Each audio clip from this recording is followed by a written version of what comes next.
Hello student, শিক্ষা coaching সেন্টারের তরফ থেকে তোমাদের আরেকটি ভিডিওর আপলোড দিচ্ছি। উচ্চ মাধ্যমিকে বাংলার মহুয়ার দেশ কবিতাটি এবারে খুব ইম্পর্টেন্ট। এর ওপরে আমি 4টে তোমাদের কোশ্চেন দিচ্ছি, এগুলো তোমরা একটু টুকে নাও।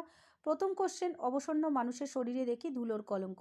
কোন মানুষের কথা বলা হয়েছে, তারা অবসন্ন কেন? ধুলোর কলঙ্ক বলতে কবি কী বুঝিয়েছেন? দ্বিতীয় কোশ্চেন, ঘুমহীন তাদের চোখে হানা দেয় কিসের ক্লান্তি দুঃস্বপ্ন। কাদের কথা বলা হয়েছে? তাদের ঘুমহীন চোখে ক্লান্ত দুঃস্বপ্ন হানা দেয় কেন? তৃতীয় প্রশ্ন, আমার ক্লান্তির ওপর ঝরুক মহুয়ার ফুল, নামুক মহুয়ার গন্ধ। এমন আমার বলতে কার কথা বলা হয়েছে? এমন কামনার কারণ কি? চতুর্থ প্রশ্ন, মহুয়ার দেশ কবিতায় কবি মহুয়ার দেশের যে চিত্র অঙ্কন করেছেন তার পরিচয় দাও। এই 4টি কোশ্চেন তোমরা খুব ভালো করে করো। এই 4টি কোশ্চেন ভালো করে প্র্যাকটিস করলে এখান থেকে একটা তোমরা অবশ্যই কমন পেতে পারো। আর এবারে 2024-এ উচ্চ মাধ্যমিকে এই মহুয়ার দেশটা কিন্তু খুব ইম্পর্টেন্ট, তোমরা একটু ভালো করে প্র্যাকটিস করো। ঠিক আছে?